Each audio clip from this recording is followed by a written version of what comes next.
فرزند زہرا یہ حالات برے ہیں۔ کاشانۂ بصیرت ایک ایسا مکمل یوٹیوب چینل جس پر محروم بصارت کے لیے بالخصوص اور تمام افراد کے لیے بالعموم سینکڑوں کی تعداد میں اسلامی کتب دستیاب ہیں۔ لہذا گزارش ہے کہ آپ اپنی ذمہ داری نبھاتے ہوئے کاشانۂ بصیرت کو سبسکرائب کرنے کے ساتھ ساتھ بیل آئیکن کو پریس کیجیے تاکہ آپ علم کے حصول کے ساتھ ساتھ مذہب اہل بیت کی اشاعت میں بھی اہم کردار ادا کرتے رہیں۔ کاشانۂ بصیرت، کاشانۂ بصیرت، کاشانۂ بصیرت۔ فرزند زہرا یہ حالات برے ہیں۔ اعوذ باللہ من الشیطان الرجیم، بسم اللہ الرحمن الرحیم، السلام علیکم ورحمۃ اللہ وبرکاتہ۔ محترم سامعین کرام، میں بن ذوالفقار ایک مرتبہ پھر کاشانۂ بصیرت کے یوٹیوب چینل سے، اس پلیٹ فارم سے آپ کی خدمت میں حاضر ہوں۔ میں اور آپ مل کر تفسیر کوثر جلد نمبر 7 پڑھ رہے ہیں۔ اب تک اس سلسلے کی 23 ریکارڈنگز آپ کی خدمت میں پیش کی جا چکی ہیں، اور یہ آج اس سلسلے کی 24ویں ریکارڈنگ آپ کی خدمت میں حاضر ہے، اور آج ہم پیج نمبر 393 سے شروع کریں گے۔ سب سے پہلے اس سورہ مبارکہ کا تعارف ہے۔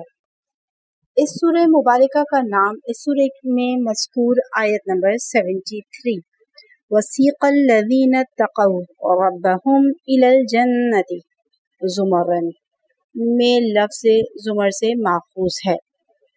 آگے لکھتے ہیں زمان نزول۔ سورہ مبارکہ کی آیت نمبر 10 وَأَرْضُ اللَّهِ وَاسِعَةٌ اللہ کی زمین وسیع ہے سے اس روایت کو تقویت ملتی ہے کہ یہ سورہ مبارکہ ہجرت حبشہ کے موقع پر نازل ہوئی ہے، اور تفسیر روح المعانی کی روایت کے مطابق یہ آیت حضرت جعفر اور ان کے ساتھیوں کے بارے میں نازل ہوئی ہے۔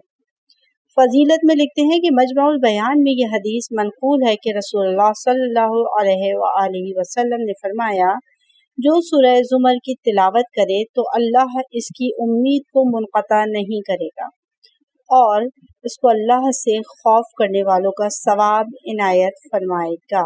ماشاءاللہ۔ تو آئیے اس سورہ کا باقاعدہ آغاز کرتے ہیں۔ بسم اللہ الرحمن الرحیم، تنزیل الکتاب من اللہ العزیز الحکیم، بنام خدائے رحمان رحیم۔ اس کتاب کا نزول بڑے غالب آنے والے اور حکمت والے اللہ کی طرف سے ہے۔ اس آیت کی تفسیر میں لکھتے ہیں کہ یہ کتاب کسی بشری ذہن کی ایجاد و تصنیف نہیں ہے۔ اگر ایسا ہوتا تو اس میں بشری کمزوری نظر آتی، بلکہ یہ کتاب اس ذات کی نازل کرتا ہے جو العزیز ہے، قوت و قہاریت، عزت و غلبہ کی مالک ہے۔ اس کتاب میں اس ذات کی عزت و غلبے کی جھلک نظر آتی ہے، اور یہ ذات الحکیم، دانائے حقیقت ہے۔ اس کتاب میں اس حکیم ذات کا حکیمانہ قانون و دستور موجود ہے۔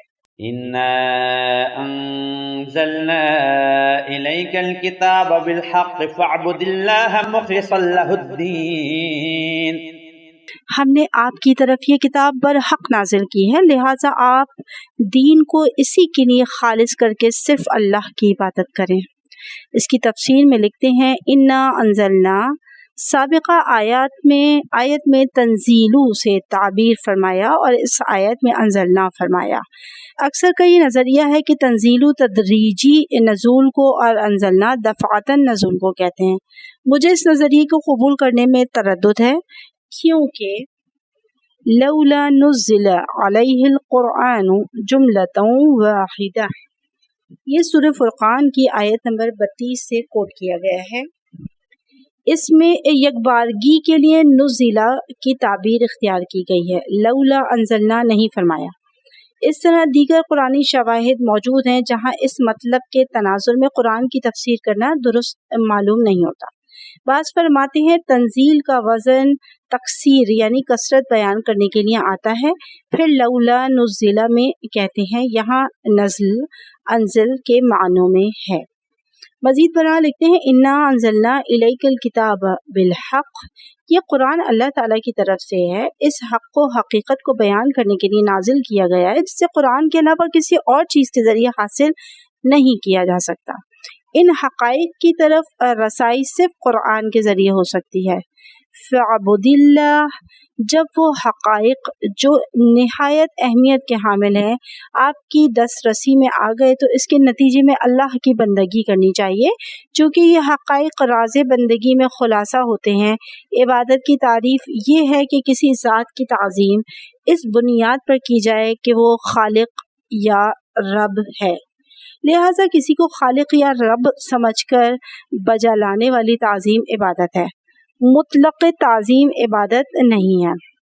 مزید برآں لکھتے ہیں کہ مخلص اللہ الدین، دین کے معنی اس جگہ اطاعت ہو سکتے ہیں، پس اس جملے کے معنی یہ ہے اطاعت و فرما برداری کو صرف اور خالصتاً اللہ کے لیے قرار دے کر عبادت کرو۔ خالص کا مطلب یہ ہے کہ اطاعت بے شائبہ اور شفاف ہو، اس فرما برداری کا مقصد صرف ذات الہی ہو اور اس سے عشق و محبت ہو، اور اس میں غیر اللہ کا کوئی شائبہ نہ ہو، جو ایک مشکل کام ہے۔ دینداری آسان ہے لیکن اسے بے شائبہ اور شفاف بنانا مشکل ہے۔ اسی لیے یہاں مولا امیر المومنین علی علیہ السلام سے روایت لکھی ہے الکافی کی کہ عمل کو شفاف اور شفاف بنانا خود عمل سے زیادہ مشکل کام ہے۔ الا للہ الدین الخالص والذین اتخذوا من دونه اولیاء ما نعبدهم الا ليقربونا الى الله زلفى ان الله يحكم بينهم فيما هم فيه يختلفون ان الله لا يهدي من هو كاذب كفار۔ آگاہ رہو، خالص دین صرف اللہ کے لیے ہے، اور جنہوں نے اللہ کو چھوڑ کر اوروں کو سرپرست بنایا ہے ان کا کہنا ہے کہ ہم انہیں صرف اس لیے پوچھتے ہیں کہ وہ ہمیں اللہ کا مقرب بنا دیں۔ اللہ ان کے درمیان یقیناً ان باتوں کا فیصلہ کرے گا جن میں وہ اختلاف کرتے ہیں۔ اللہ جھوٹے منکر کو یقیناً ہدایت نہیں کرتا ہے۔ اس آیت کی تفسیر میں لکھتے ہیں کہ الا للہ الدین الخالص ایک ندائے عام ہے، یہ ہر عقل و شعور رکھنے والے کے لیے خالص اور بے شائبہ اطاعت صرف اللہ تعالیٰ کی ہوتی ہے، بائی معنی کہ اطاعت اور عبادت بلا شرکت غیر ہو تو وہ اللہ کے لیے ہوگی، اگر کسی کی شرکت ہو تو وہ اطاعت اللہ کی اطاعت اور عبادت شمار نہ ہوگی۔